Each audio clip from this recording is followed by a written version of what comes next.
Bienvenue sur Tendance économique, un magazine de reportage et d'analyse des enjeux de la croissance économique au Cameroun et sur le reste du continent africain.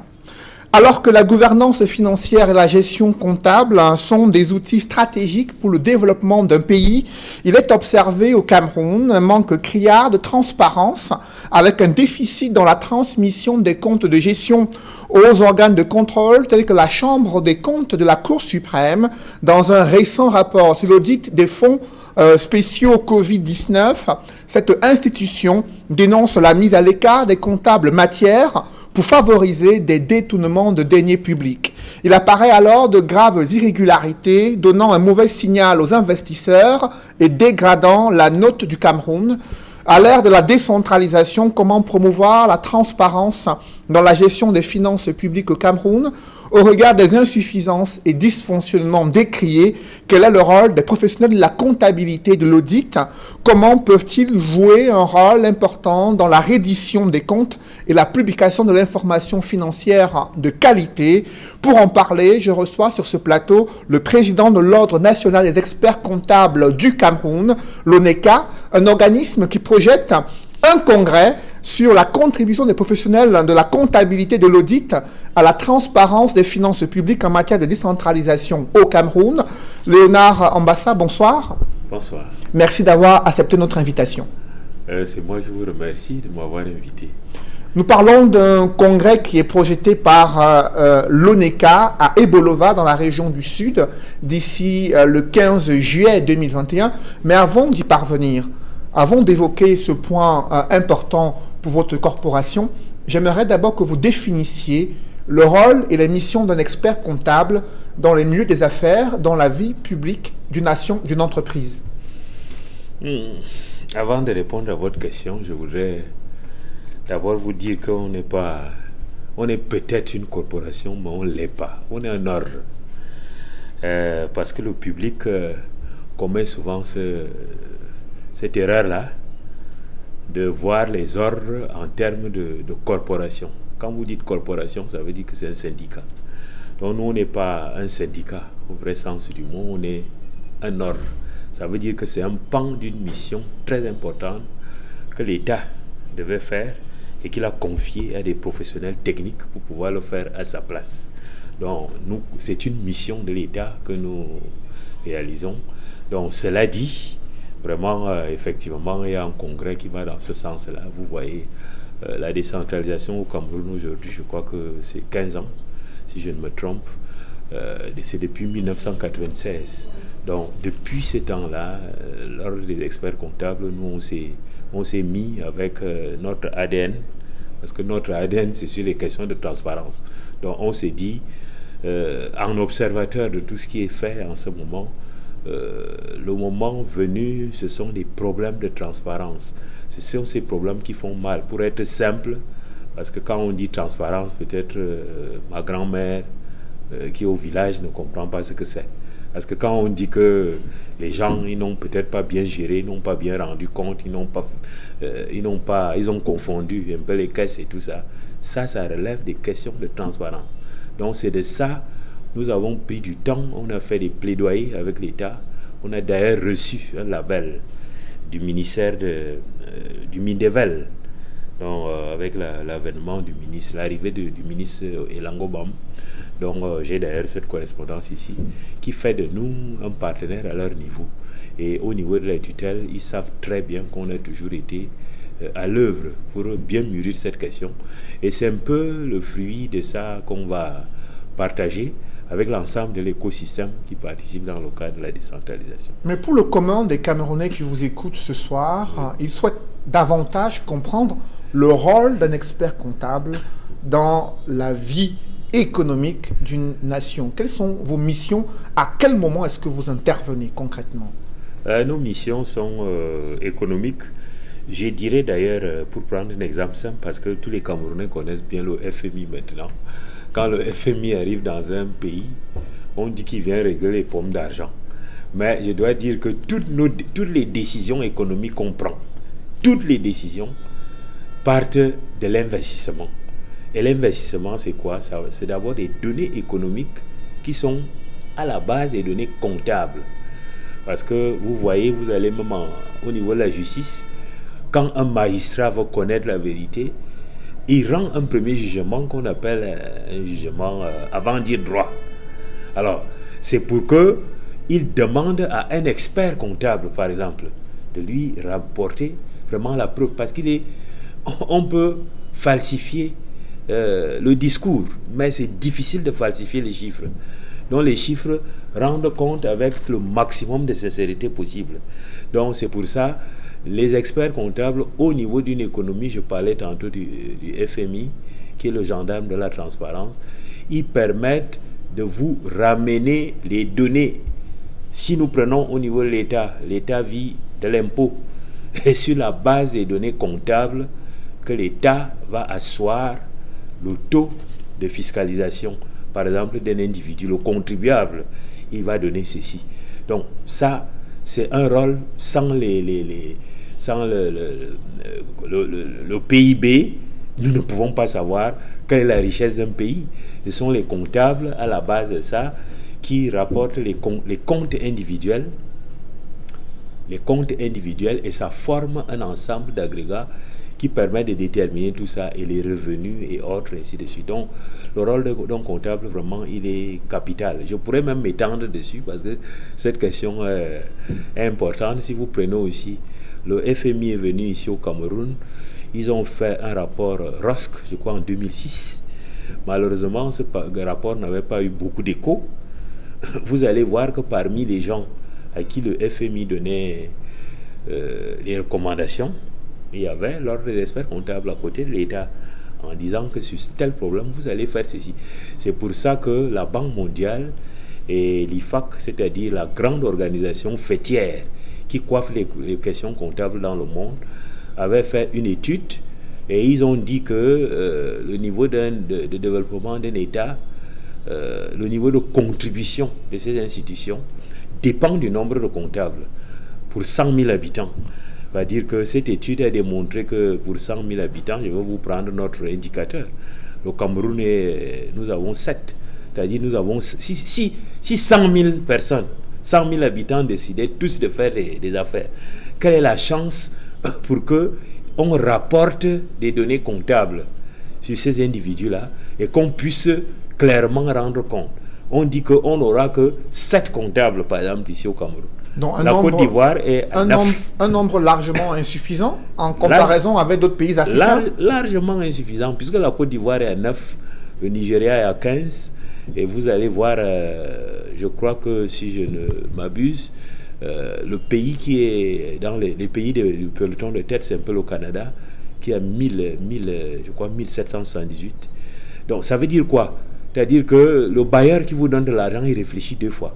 Vous voyez, on donne facilement de l'argent au Ghana parce que ça, c'est un indicateur. Je ne dis pas que c'est le seul indicateur de la gouvernance, mais ça participe dans le cadre de la gouvernance. Donc, au Ghana, ils ont 35 comptables pour cet indicateur. Donc, les institutions qui donnent de l'argent, les institutions financières, ils se disent qu'on a plus de chance pour qu'on ait une qualité de l'information financière qui est bien. Et maintenant, pour terminer sur cette question, vous voyez, tout investisseur, quand il veut décider, il a d'abord besoin des données. Et ce sont des données comptables. Il a besoin des données factuelles. Parce que des données comptables, à la base, vous avez des pièces justificatives, que nous appelons les pièces à conviction, qui sont classées quelque part et qui font autorité sur l'information qui est véhiculée. Parlons de ces données comptables, Léonard Ambassa. Il y a eu un récent rapport de la Chambre des comptes sur l'audit des fonds spéciaux Covid-19.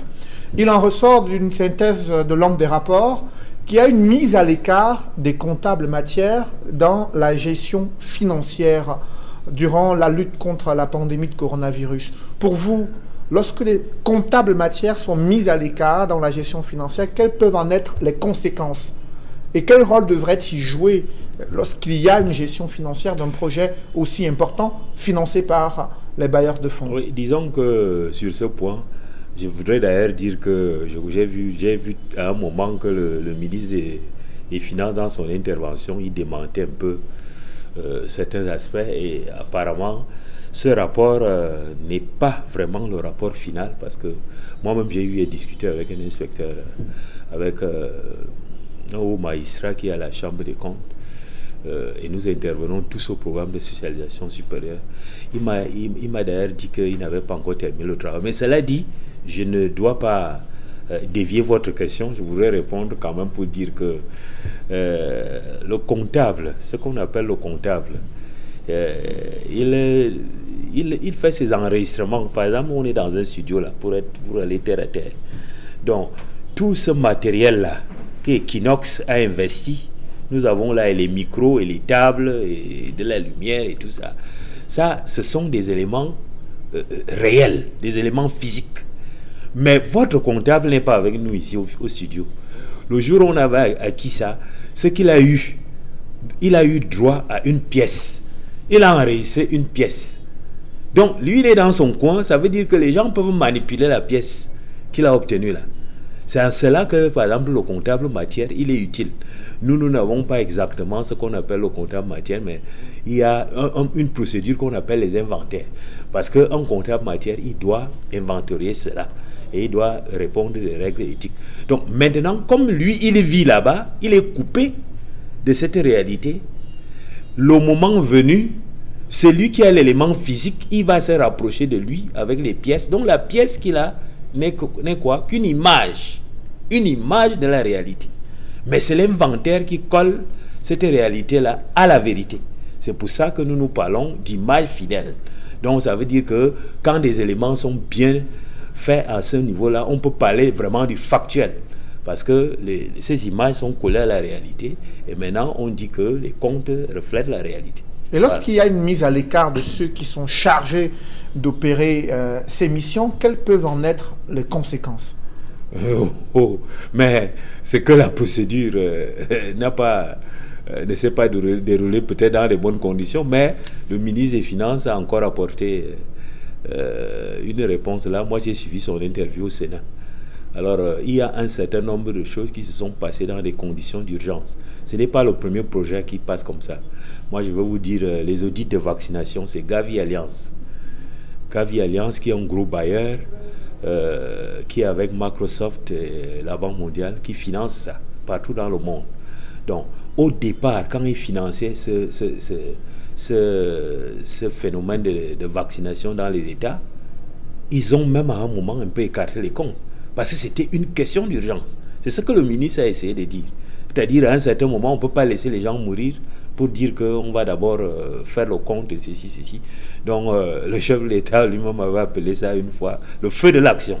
Donc, c'est un peu ça qui s'est passé. Moi, je ne sais pas pour donner du crédit à ce qui a été fait, mais on sait que dans toute situation, les questions d'urgence aussi, c'est ce que le législateur appelle la force majeure. Donc, quand un élément arrive, donc, ça veut dire qu'on doit le rattraper après, à partir, par exemple, des données d'inventaire que je vous ai dit tantôt. C'est-à-dire parce que pour les questions de comptabilité matière, par exemple, on le fait au cas par cas.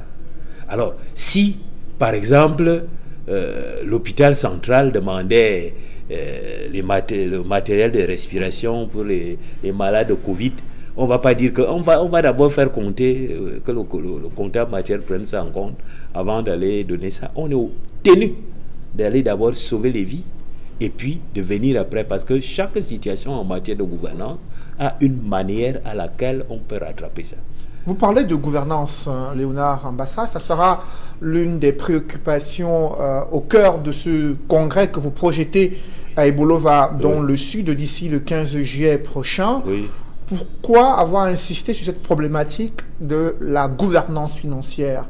Quels sont les critères que vous avez identifiés et comment comptez-vous aborder cette préoccupation durant ce congrès? On n'a fait que jouer notre rôle. La Bible dit à un moment que quand on aurait mieux joué notre rôle, on est des serviteurs inutiles. Alors, nous, on n'a fait que jouer notre rôle. Notre rôle, c'est quoi? C'est d'apporter la transparence. Si vous voyez comment le FMI également nous a stratifiés, vous avez à un premier niveau, parce que le FMI est le gendarme de la transparence dans le monde. Donc, contrairement à ce que les gens disent toujours qu'ils viennent au Cameroun pour les pommes d'argent, peut-être que ça a une implication indirecte avec les pommes d'argent. Ils viennent voir d'abord si on est transparent. Et être transparent, c'est quoi? C'est d'appliquer les normes. Donc, ils viennent d'abord pour ça. Alors, maintenant, à un premier niveau, ils ont ce qu'on appelle les relais. Nous pouvons dire que tous les comptables sont les relais du FMI dans une économie capitaliste. Parce que ce sont eux qui concoctent la première information qui sera remontée. Donc, ils ont donc stratifié en reconnaissant qu'eux-mêmes ils jouent pleinement ce rôle-là au niveau du budget de l'État, des États. Et vous avez un second niveau qui constitue le niveau que l'économie néoclassique a pu nous mettre dans cette arène. C'est un peu le niveau de la finance bancaire. Et qu'est-ce qu'on a mis là-dedans? On a mis les banques et les compagnies d'assurance. Pourquoi? Parce que nous tous, on peut même rester peut-être sans manger. Parfois, on a chacun un peu de la monnaie dans sa poche. C'est pour ça que les crises qui viennent de la monnaie sont appelées les crises généralisées. Alors, maintenant, et vous avez un troisième niveau qui est un niveau infrastructurel. C'est le niveau, l'infrastructure des affaires, c'est les comptes. Et maintenant, on a d'autres aspects qui sont importants et qui gravitent autour des comptes. Par exemple, les questions de blanchiment d'argent. C'est pour ça qu'on retrouve maintenant les blanchiments des capitaux, la lutte contre le terrorisme, d'autres aspects. Par exemple, j'ai suivi, je crois, hier, un rapport qui était rendu sur le ITIE, sur les questions du pétrole et du gaz. Donc, la transparence dans les industries extractives. Toutes ces questions relèvent du nouveau contexte actuel. De la même manière, pour être simple, parce que quelqu'un qui nous suit, vos auditeurs qui nous suivent, quand on dit normes, ils trouvent que c'est trop compliqué. Moi, je veux dire, quelqu'un a peut-être perdu un membre de sa famille à l'étranger. Et quand on amène le corps, on l'amène dans un cercueil. Si ce cercueil n'est pas dans les normes, pour qu'il puisse prendre l'avion, pour qu'il puisse voyager dans des bonnes conditions, pour arriver, le transporteur, il va le refuser. C'est de la même manière.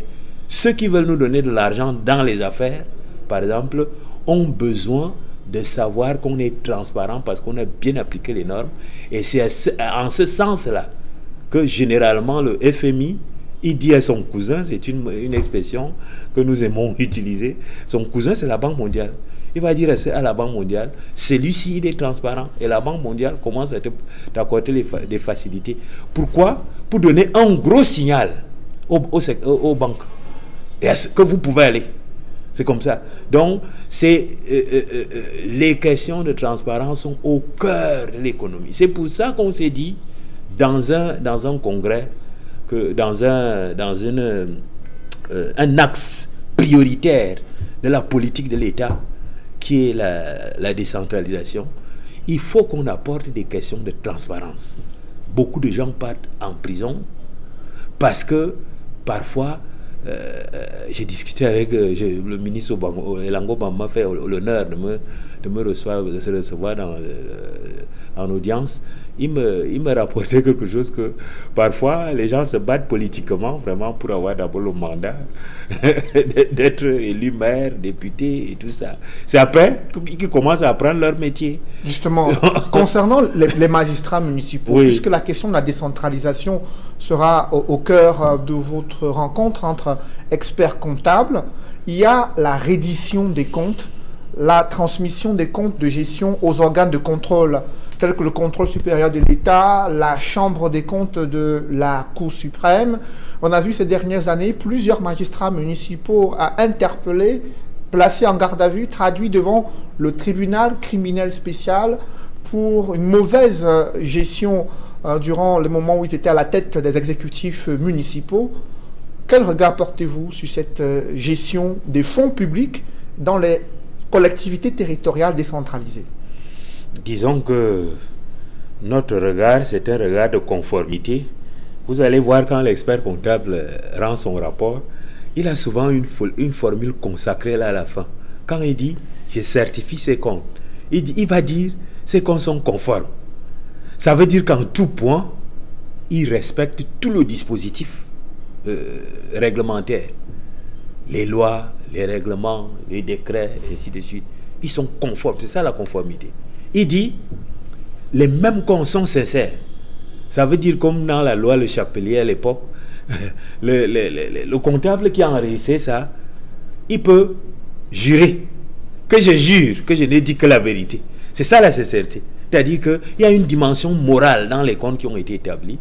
Il est en train d'apporter la preuve. Ils disent que ces comptes que vous avez ne souffrent pas des questions d'éthique dans ces comptes-là. Et il dit à la fin, ces comptes reflètent une image fidèle. Je venais d'expliquer ça. Je ne veux plus revenir sur la question de l'image. L'image, c'est-à-dire, c'est la réalité que je vous donne là. Donc, vous voyez cet ensemble de déclarations, si je peux dire ça un peu, ou bien quand on dit une opinion, en réalité, c'est un avis. C'est un avis qu'on donne. En clair, vous êtes en train de dire que les magistrats municipaux font mal de ne pas impliquer les experts comptables dans la reddition des comptes et cela les ouvre la porte des tribunaux? Oui, je dirais ça. C'est-à-dire qu'il n'y a pas que les magistrats municipaux, tout métier maintenant. Quand vous voyez, on ouvre un espace d'un homme politique. Peut-être qu'il fallait qu'on commence par là. Parce que c'est un mandat politique. Il détient un mandat parce qu'il a été élu. Maintenant, vous avez des exigences de gouvernance. Si vous voyez un homme politique agir, vous allez voir, il y a beaucoup de conseils qui sont derrière. Donc, il faut que les gens, dans notre univers, qui sachent que on est homme politique aujourd'hui, par peut-être son aura, mais on a besoin de conseils. Le conseil, on en a besoin. Mais maintenant, le conseil, peut-être il a un petit coup, mais on a aussi besoin d'aller vers certains canons. Ne mâchons pas vraiment nos paroles, mais ce qu'il faut dire, c'est que beaucoup de nos hommes politiques de notre univers ignorent totalement cet aspect. Je vais vous prendre un exemple. Moi, je vois ici les comptes, les allocations qu'on donne, par exemple, à l'Assemblée nationale, aux députés qui s'appellent les projets et tout ça. Vous voyez, chaque député, il va dans son village, il se met là, ou bien ailleurs, il dit j'ai fait ceci, j'ai fait cela, j'ai fait cela. C'est bien beau, mais ce n'est pas comme ça. Dans les grands pays, vous avez une petite norme qu'on met en place. Vous devez communiquer, mais en disant qu'il y a un expert qui a vu vos comptes. C'est ça la redevabilité. Parce que ce sont vos comptes que vous rendez, que vous rendez publics.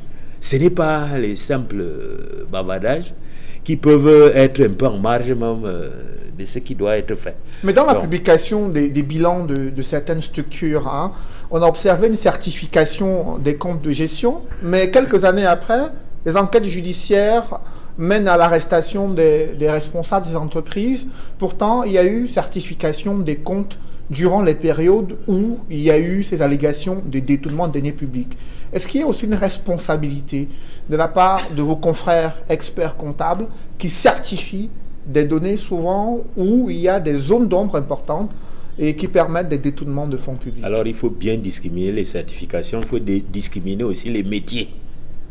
Quand l'expert comptable agit comme commissaire aux comptes, c'est difficile que vous trouvez peut-être ces petits écarts-là. Mais quand il agit au moment où il arrête les comptes, je ne dis pas qu'il doit le faire à ce moment-là. Ce n'est pas ça que je dis.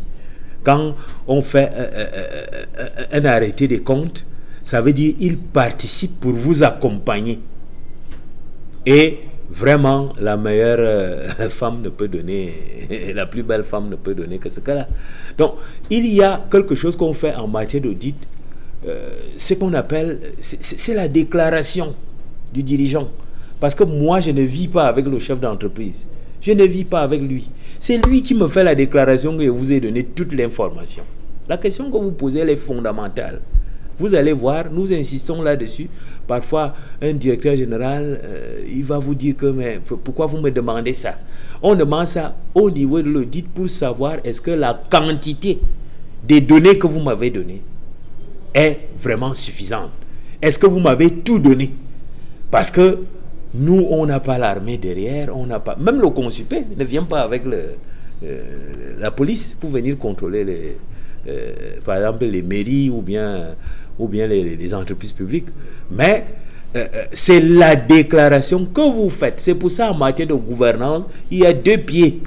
On vous dit la responsabilité et on vous dit la redevabilité. Au niveau de la responsabilité, ça veut dire vous vous engagez à me donner toute l'information. C'est une très bonne question. C'est comme ceux qui sont, par exemple, dans la foi catholique. Quand vous allez chez votre prêtre pour aller confesser, c'est vous-même qui vous lui dites le nombre de péchés que vous avez commis. Mais et lui vous apporte l'absolution des péchés en fonction de ce que vous avez dit. C'est parfois la même chose. L'expert comptable vient en tant que commissaire aux comptes, il demande à l'entreprise, donne-moi toute l'information. Je ne suis pas sûr que ce que vous avez mis dans la balance là, il y a tout. Maintenant, si le chef d'entreprise décide à cacher certaines informations, comment je vais le savoir? On en revient à la question de la transparence. À la question de la transparence. C'est-à-dire la transparence est couplée à l'éthique. Vous allez voir dans nos missions, les experts comptables, je ne sais pas s'il y a un métier, peut-être les médecins, qui ont aussi l'éthique à notre niveau. Votre entrée d'abord, c'est l'éthique. Nous avons tout un code éthique, tout acte que tu poses. Au point que quand on signe même un rapport, quand toi tu sais que tu as bien fait, tu ne trembles pas. Mais si tu as un petit doute, tu dois trembler. Parce que les conditions d'éthique font que, et nous veillons à ça, l'ordre surveille ça. Il y a une organisation mondiale qui surveille ça. Moi, je viens de rendre mon tablier à la PAFA, qui est le pendant de cette organisation en Afrique. C'est moi qui étais président. Donc, ça surveille, on surveille également ça. Dans quelles conditions d'éthique vous avez fait ça? C'est ce que nous appelons l'obligation numéro 2, numéro 3, autant pour moi. Et vous avez aussi la 5 sur les questions des disciplines. Parce que nous devons répondre de ça. Parfois, le public même ne le sait pas. Que nous, on a le rôle de dire au public, si vous avez un commissaire au compte, un expert comptable, qui a peut-être mal travaillé sur un aspect, mais vous pouvez le dire au niveau de l'ordre, hein, et l'ordre va le traduire parce qu'on a un tribunal. On a une quasi-juridiction. C'est notre législateur au Cameroun qui a mis cela en place. Et ça arrive à des sanctions où on peut suspendre même un membre et même il peut même perdre la profession. À l'occasion de votre 10e congrès prévu à Ibolova dans la région du Sud, oui, vous prévoyez d'identifier ou de dessiner une cartographie des acteurs clés chargés du contrôle et de la transparence et de relever les insuffisances. Quels sont les autres éléments qui vont concourir et meubler ce congrès à venir? Disons que nous avons visé notre enjeu principal, c'est celui de la transparence. Donc, mais dans cet enjeu de la transparence, la première chose, c'est que est-ce que on connaît tous les acteurs de la transparence? Parce que moi-même, quand je parle là, vous pouvez croire que l'expert comptable est aussi tout à fait à l'aise dans tout ça. Parce qu'on a certains membres, parfois certains gestionnaires très importants qui prennent même l'expert comptable quand il agit comme commissaire de compte, hein, il dit viens faire les affaires. Non, c'est un maillon, c'est un verrou essentiel de la gouvernance.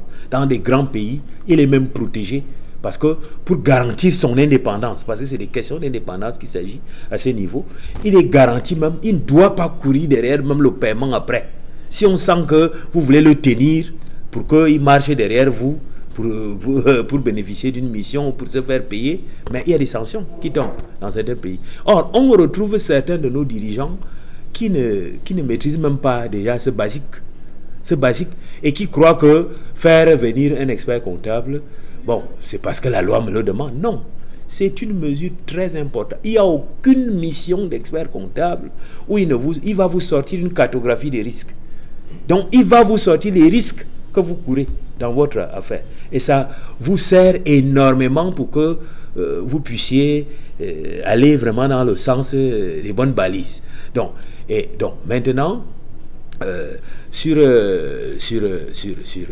d'autres aspects que nous allons apporter, c'est des ateliers. Parce que ce que vous avez donné là, c'est le premier atelier. Ça va nous donner la cartographie de tous les acteurs.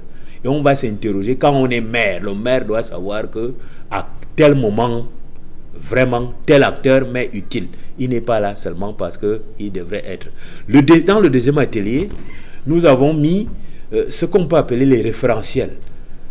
Comment un maire va-t-il savoir qu'il est conforme à la loi? C'est bien beau, tous les maires croient que oui, c'est la loi de 2019, la loi de décembre 2019 là, que quand je l'aurai respectée. Non, il y a des questions transversales. Il y a des questions qui touchent d'autres textes. Vous avez un important texte au Cameroun qu'on appelle la gouvernance, qui amène les maires à la bonne gouvernance. C'est toute une autre loi qui n'est pas directement concernée par la loi là. Vous devez savoir qu'au moment où vous travaillez, cette loi-là, vous êtes impliqué sur ça.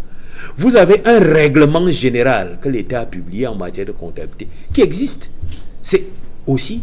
Et vous tenez la comptabilité, vous devez savoir que les comptes ont un régime général. Un régime général où certains aspects peuvent vous échapper. Et c'est WADA qui donne ces régimes généraux-là. Vous devez savoir, par exemple, quand vous allez faire les recouvrements dans une commune.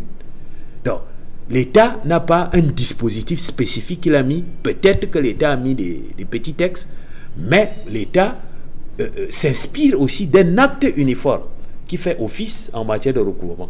Donc, ce sont des questions transversales entre différents textes et un bon maire devrait comprendre toutes ces questions de transversalité. On lui apportera une réponse lors du congrès pour qu'il sache que tous ces éléments concourent à ça. Troisième chose, on va rentrer donc dans ce qu'on va appeler les comptes. Je m'en vais vous dire parce que j'ai vu par exemple dans les comptes des communes, peut-être en le disant comme ça, c'est un peu brutal, mais c'est la vérité. Les comptes, le plan comptable des communes n'est pas bien. Comment est-il lorsque vous l'analysez? Quels sont les manquements que vous observez? Voilà, parce qu'un plan comptable doit être arrimé sur des référentiels importants. Mais l'État a corrigé ça en instituant un autre plan comptable qui va prendre même ce périmètre. Celui qu'on appliquait jusqu'alors, c'était notre ancêtre qu'on appelait l'OCAM. C'était ceux qui ont mis ça en place, c'est parce qu'ils n'ont pas demandé les conseils. L'ordre est là pour conseiller ça. Conseiller l'État, conseiller même les universités. Il m'arrive d'adresser, c'est même les domaines où on a le plus de problèmes. Quand vous adressez une lettre à une université, on dit ce sont des professeurs de rang magistraux. Ça veut dire quoi? On n'enseigne pas la profession à l'école. Une profession a ses canons. Je vous parle là par exemple, je vous ai parlé de l'IFAC. L'IFAC, c'est quoi? C'est International Federation of Accountants. Et c'est la fédération mondiale en matière de questions de comptabilité. Cette fédération a des instruments juridiques qu'elle produit. Elle a des normes éthiques qu'elle produit. Ça, vous n'allez pas voir ça, ce n'est pas dans les librairies. On envoie ça aux ordres qui sont membres. Parce que l'ordre du Cameroun est plein membre de cette institution. Alors, j'allais peut-être, moi je n'avais pas ça en vue, pour vous dire qu'en Afrique noire francophone, vous n'avez que 3 pays qui sont plein membres de cette institution. Mais est-ce que le Cameroun tire réellement profit de cette expertise comptable dans la gestion des finances publiques? Pour l'instant, je peux dire que le Cameroun tire profit peut-être que très partiellement. Moi, je vais vous dire, une fois, moi, je me suis retrouvé avec un haut dirigeant dans une arène internationale. C'était en marge parce que c'est la FIDEF qui fait office des travaux de comptabilité et d'audit dans le cadre de la francophonie. Et la FIDEF, moi, je suis administrateur à la FIDEF pour le compte de l'ordre du Cameroun. Donc, moi, j'étais là-bas, je me suis retrouvé avec un haut responsable du Cameroun qui est venu et qui traitait également de ces problèmes. On est même arrivé dans la salle, on ne se connaissait même pas. Et maintenant, c'est l'IFAC, l'expert de l'IFAC qui dit, il a produit un rapport et qui concerne l'État du Cameroun. C'est par là où on était obligé de se connaître. C'est là où on a commencé à se dire que de plus en plus, il faudrait qu'on se connaisse. Donc, pour être clair, on tire peut-être, c'est maintenant avec la nouvelle organisation, les nouveaux dirigeants actuels qui sont aux finances et aux impôts, que de plus en plus, ils commencent véritablement à faire appel à nous. Mais pour terminer sur la question que vous avez posée, je voudrais donc dire que sur ces niveaux, sur les questions de la comptabilité, elle a aussi tout un cadre où il faut faire ça. Et maintenant, nous allons également travailler là-dessus pour prendre tous les déterminants d'une bonne comptabilité. Et ceux qui vont intervenir, nous courons derrière le ministère des Finances toujours, parce que c'est lui qui va intervenir là-bas comme expert. C'est lui qui fait, c'est M. Bassaak, qui est le patron des questions de comptes, des comptes publics. Il aura un papier qui va délivrer. Les maires ont un avantage énorme de vivre tout cela vraiment sur place, même les présidents des régions. Et enfin, nous aurons un second atelier. Donc, il y aura un atelier qui va leur apporter également toutes ces questions sur les comptes-là. Et il y aura un 5e atelier qui va donc clôturer sur les questions de certification, donc d'audit. D'audit, il y aura à la fois le CONSUPE, il y aura l'ordre des experts comptables qui vont agir parallèlement. Mais maintenant, comme nous voulons une redevabilité inclusive, c'est-à-dire que vous, le journaliste, la maman qui est au village et qui a élu, donc de pouvoir comprendre ce qui est fait, nous avons retracé, parce qu'on est à l'ère de la digitalisation, nous voulons faire un saut qualitatif pour aller vers des instruments qui sont utiles. On va aller avec la blockchain. Comment retracer un document au plan informatique, vraiment celui-ci est fidèle, il n'a pas souffert de certaines tracasseries éthiques. Et enfin, on va travailler aussi sur une plateforme. Parce qu'il faut mettre une plateforme, parce que le but pour nous n'est pas seulement les problèmes de gouvernance pour bien gérer, c'est les problèmes de donner aussi une vitrine à un maire. Parce que dans le texte prévoit que si l'État autorise, un maire peut solliciter, avec un bon projet, il peut solliciter ses propres financements. Or, l'État n'a pas suffisamment de moyens pour donner tous les financements aux gens. C'est de permettre à monsieur le maire lui-même d'aller dans une place financière. Ça s'est fait ici à Douala à l'époque, avec l'ancien délégué du gouvernement, qui avait levé les fonds, même comme si ça entraîne des petits problèmes en ce moment, mais il a levé les fonds. C'est important, c'est par rapport pour mettre sur à la transparence. La SMID Oui. de Douala, la société d'aménagement. Voilà. Société métropolitaine d'aménagement de Douala. Merci, monsieur le président de l'Ordre national des experts comptables du Cameroun. Vous qui projetez un congrès sur la contribution des professionnels de la comptabilité et de l'audit à l'ère de la transparence dans la gestion des finances publiques, notamment dans le secteur de la décentralisation. Mesdames, messieurs, c'est la fin de cette émission. Merci de l'avoir suivi. Rendez-vous dans une semaine pour une nouvelle édition de Tendance économique.